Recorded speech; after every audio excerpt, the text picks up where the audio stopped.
Hey guys, it's Heather. Welcome back. This is Knottywood Yarn. We're an indie dye company, small company located in West Virginia.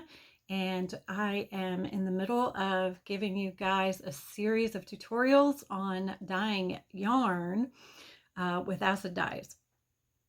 So last episode or last tutorial we did in tutorial number 4, we worked on dyeing a tonal dye in a crock pot. And today what we're going to do is we're going to go ahead and set up a low immersion dyeing situation with a hotel pan and on a burner. And we're going to be using our 1% dye stock that I showed you guys how to make in episode 3. Probably two. So if you're interested in learning how to do low immersion dyeing in a hotel pan, stay tuned. Okay, so hopefully this isn't going to be too loud, but we're going to go ahead and the first thing that we're going to do is put our tap water in here. I've already started to put some in here. We're going to put in, and this is how I measure it, we're going to put in about 3/4 of an inch of water. I may add some later, I'm not sure, but we'll just go ahead and see how well this covers our yarn. To that, I'm going to add about 1.5 tablespoons of citric acid. Now if you're using vinegar, I personally would add about 3 tablespoons of vinegar. That's up to you, but that's what I would add. This is getting very loud.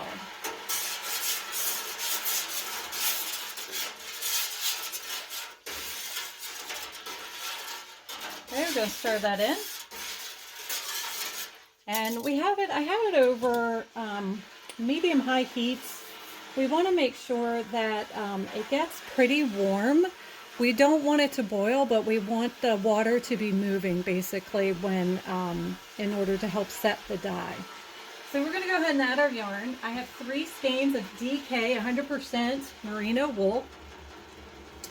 And it doesn't really matter at this point how you add the yarn. We are not doing a full immersion. Like I said, we are just doing a low immersion.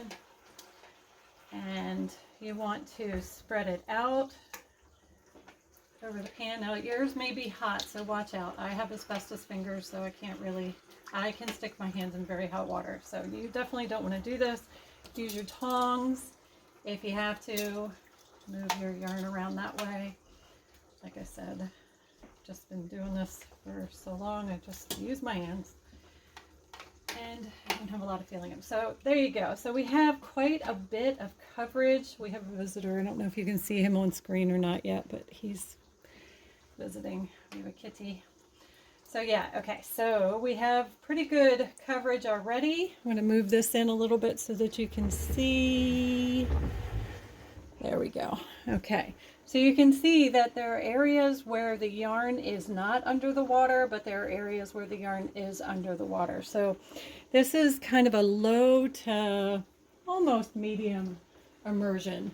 So this is, we're going to be taking basically liquid and putting it on here and dyeing it that way. So immersion is when or full immersion is when you put the yarn into a base or bath that already has dye in it a lot of times.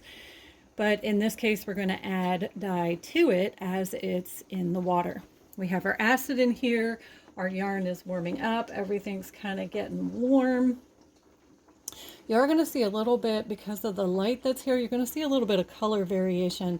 There really isn't any, it's just the light. This yarn is a yarn that has a little bit of a, it's a little creamier, it's not as white. You see it's starting to get warmer here. So hello kitty, how are you? Yeah.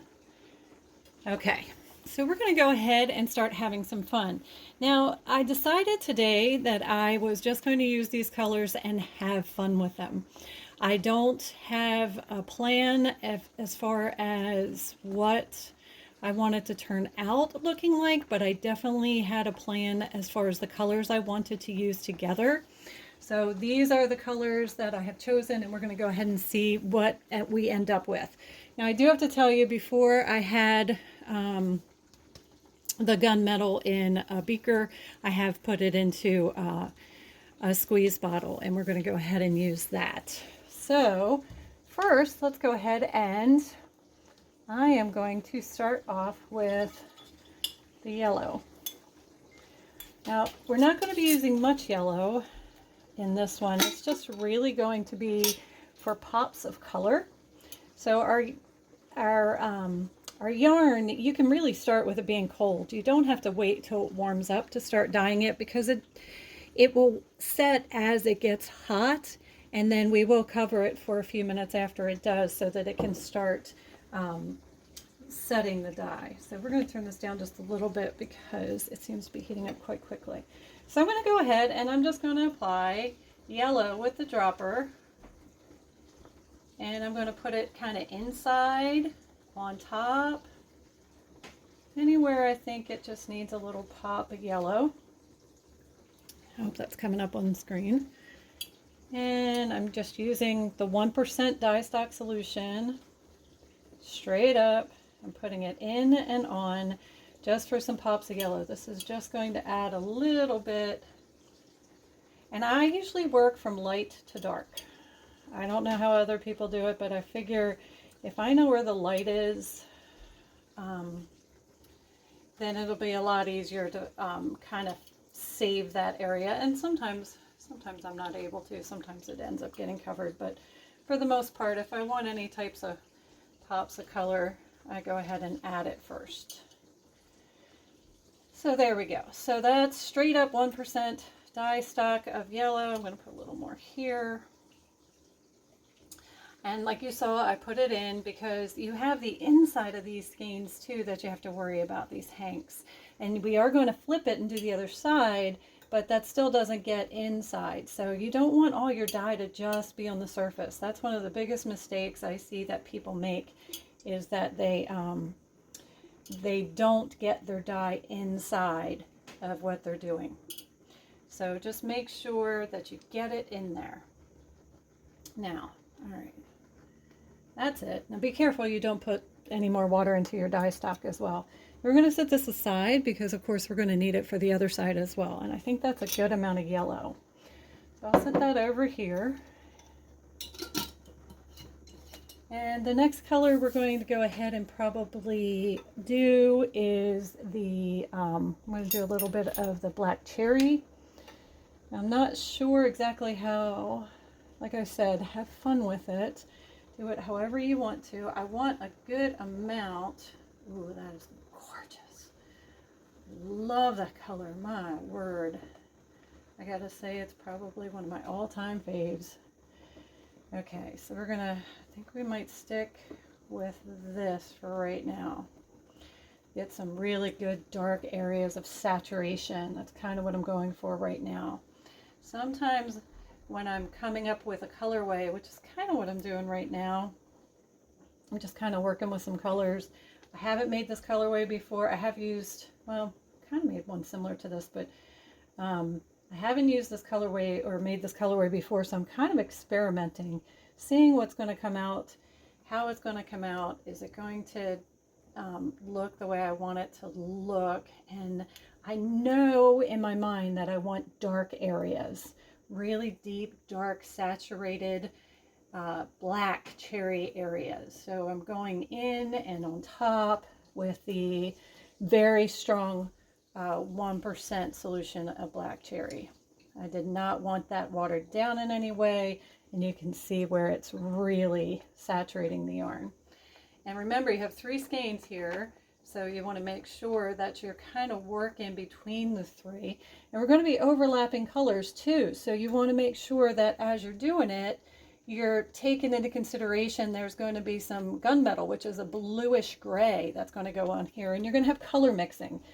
And I am trying to keep the red away from the yellow because I don't necessarily want that interaction too much.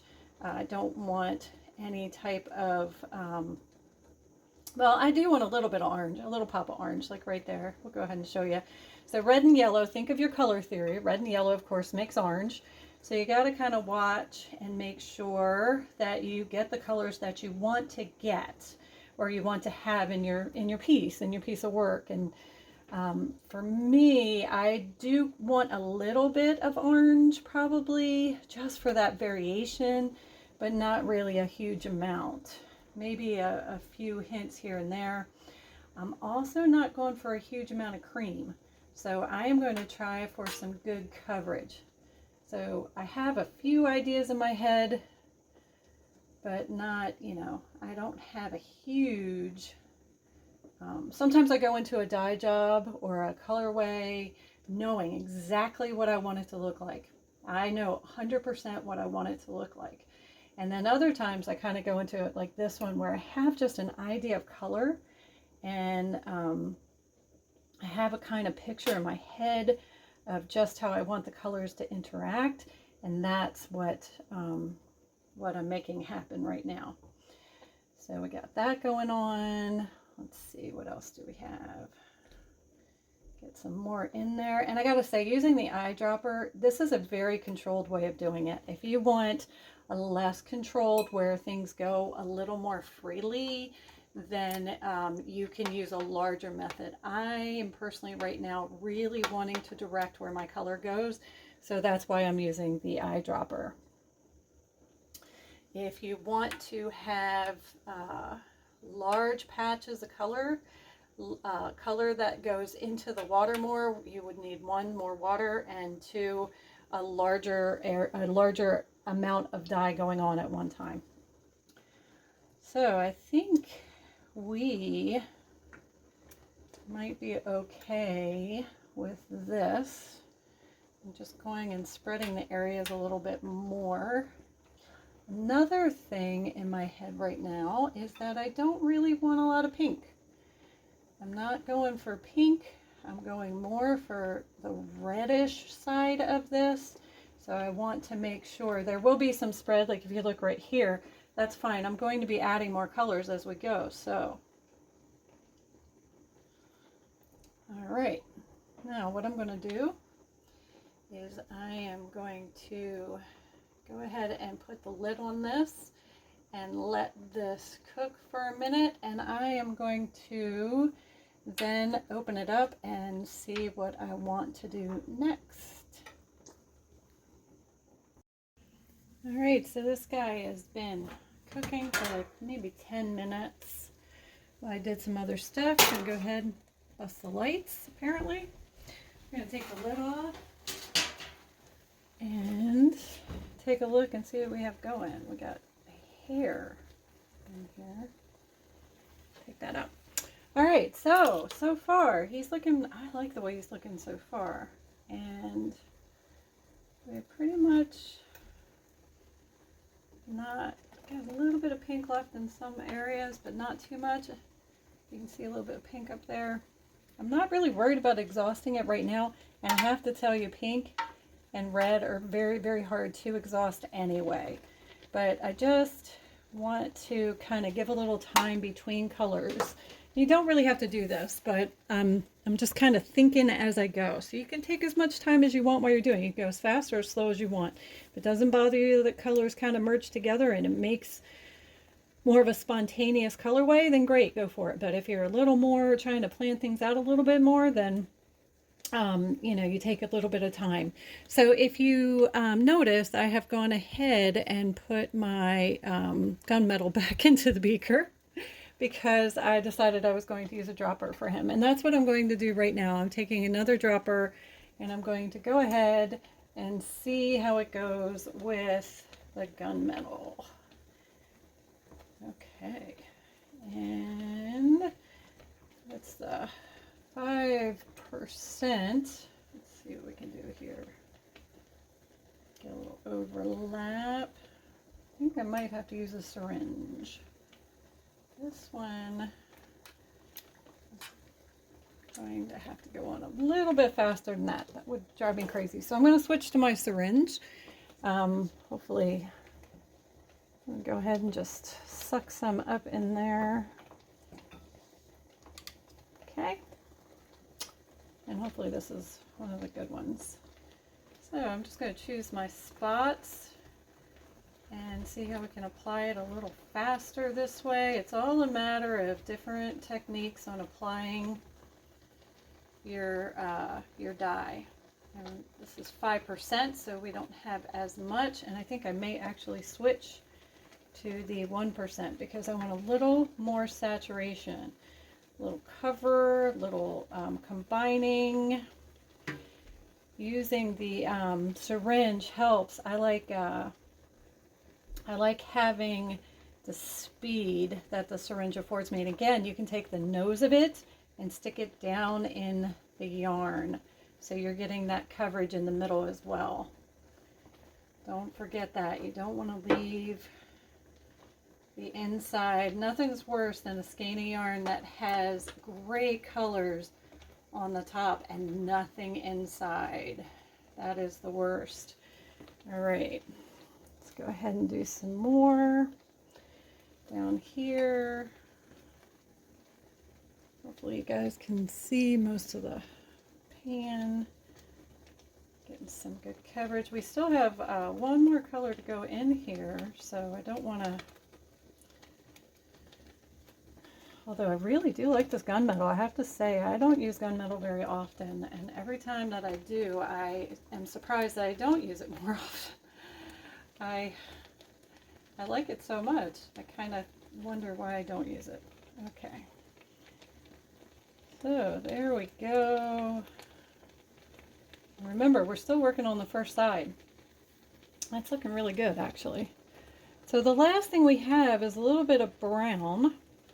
I'm just going to stick him in there, and I'm going to go and stick with, I just breathed in some air fumes. All right, so I am going to go ahead and use the syringe for this guy. And let's see what we can do. I'm just going to fill in some spots. And this is 1% as well. So again, this one is very, very strong.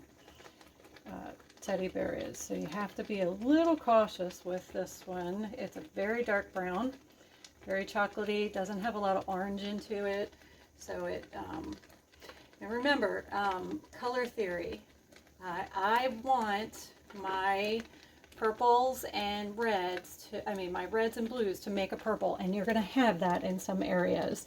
So you want to make sure that you end up with what you want. So you don't, if you don't want purple, you don't overlap your reds and blues. But if you do want purple, then you overlap them. And I definitely do want a little bit of purple in this one. This is fun colorway. I really am liking how this is turning out. I always love this kind of dye color, of like inventing a colorway, because it just feels more free and less controlled. Sometimes I have a picture that I'm going off of that's an inspiration, the colors in the picture, and a lot of people do that. You'll see that from a lot of people. You'll be out somewhere and you'll be like, oh my word, I have to make yarn that has those colors in it, and that's great. So I am going to go back to my red on this side, and here it is. Is this red? Yeah. And I am actually going to fill in a little bit more red. And I need to be careful with the red because, like I said, it does not exhaust as well. This probably won't exhaust at all. I will probably end up with pink in the water. And a lot of people shy away from red for that very reason. I do not, because I like red. So I am going to make sure that all these other colors that we've used do not take over our red, and I think we might be good, actually. I'm going to go ahead and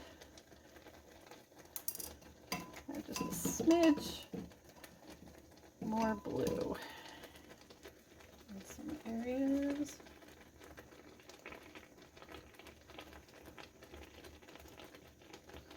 I think the blue is the least one that's doing the least talking here in this pan. So if I get quiet, I'm sorry, I'm just thinking, kind of trying to figure out what I want to do next. I may even, I probably won't add any more yellow, but yellow will be added on the other side. Don't forget, there'll be a little bit more of that. Okay. So that is what we're going to do for this side. I have some black here, and I am just going to add it in a few specific spots to see if I like it. And I think I do. So I'm just going to add a little bit more. And probably just one more spot. Yeah, I think the brown is doing what I wanted it to do, so I think we'll be all right. All right, so we're going to let this guy cook on this side, and I'm actually going to let it exhaust on this side. So it'll probably could take potentially up to 30 minutes for that to happen, and then I'll be back. Okay, so this guy has been cooking for a while. We are going to see how we're doing. Okay, it looks like we're doing pretty good. We don't have 100% exhaustion, but I don't really care that it's 100% at this point. We're going to flip it and see what we have on the other side and see what we have to do. So just go ahead and however you feel safe. I am not sure about this light overhead right now, so I'm going to kind of be careful. And just flip them so that you have the opposite side in your pan. All right, and you can see we have quite a bit of color has come through. Got a little bit of work to do, but not too much. It's not too bad. All right, again, I have to tell you, usually my center one is the one that has the most color, but no, not this time. This time it's kind of similar to the other one. Okay, so we've seen two different ways of applying color. Both are pretty controlled, the eyedropper and the syringe. Now, some other ways of doing it are applying powder directly. We're going to do that as a separate tutorial. I was going to see if maybe I needed some on this one, but I'm not going to, so I'm not going to bother doing that. We'll just take care of that another time. There are so many different ways that you can apply color to yarn. This is going to be just gorgeous. Okay. All right.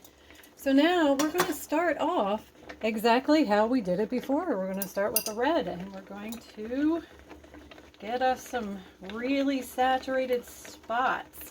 Again, making sure we go into the middle because we want to try and get all of our middle coverage at the same time. I'm going to kind of stick to my red areas that I had from the front. And you know what? I just realized I forgot the yellow. So let's hold on a second and go back to the yellow. Because the yellow really is necessary here. If you notice, the yellow really sets off the other colors. I really feel like the yellow, and we're actually going to get a little bit of orange on this side more than the other side because we have the red more present. Let's go ahead and add some pops of yellow here.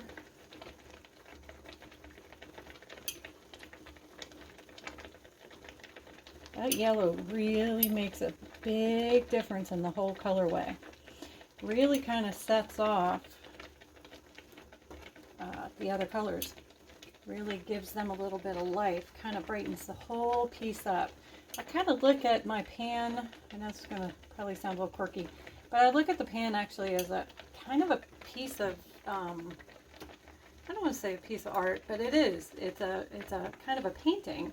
You're applying color in a way that you want to kind of, you know, I don't want to say tell a story, but it definitely has something to say. So we're going to go ahead and, you know, we're going to let it say what it has to say. So there's our yellow, and I think that should be good. Now, we want to make sure you don't end up with any brownouts or muddy colors, any colors that kind of get toward each other that ought not to touch each other. And we don't really have any of those in this piece, but we're going to go ahead and be careful just in case. So I'm going to go ahead, and I'm going to go ahead and apply all these colors on this side. Okay, so I went ahead and I did the blue, the gunmetal, and I went ahead, I also added the teddy bear brown. And now we're going to go ahead and put the lid on, and we're going to let it cook for a while. Probably about 30 minutes, maybe a little bit more, just to make sure that all the colors get in there, and then we'll come back and we'll check it. Okay, so he's been cooking for about 30 minutes, and now we are going to do the check to see, and it looks like we are pretty exhausted. There is pink, a little bit of pink. Lift him up. Yep, there's a little bit of pink in there, but for the most part, that is all we have. So let's check. The last little tidbit that I have to offer you is that what I do is I do check the center to make sure that I have penetration all the way through the skein of yarn or the hank of yarn. So like I said before, nothing is worse than having the center of your skein of yarn not having color. And if you look, you should be able to see that there is. He is really good. Okay, so we are pretty good on that one. Check him. Yeah, we're doing really well. Okay. Yep. Okay, really well on him. And last but not least, yeah. Okay, so there is our new colorway. He looks really, really good. I'm very happy. It is exactly what I wanted. I had no expectations, and it has turned out quite fabulous. So the last part of what you need to do is you need to, since it is exhausted, I'm going to go ahead and turn him off, and I am going to let him sit and cool off in the pan. That'll also give that last little bit of pink a chance to adhere and exhaust from the pan, which it actually should do because there's so little bit in there. And then that's it. Then you go ahead and rinse it and wash it like I showed you guys to do in the last video. So I hope this helps you guys out doing a low immersion hotel pan dye. If you have any questions, go ahead and put them down in the comments. I'll be happy to answer them. If you want to make sure that you get any of our future videos, especially the dye tutorials that we're doing in this series, go ahead and make sure you hit like and subscribe, and we will see you in the next video.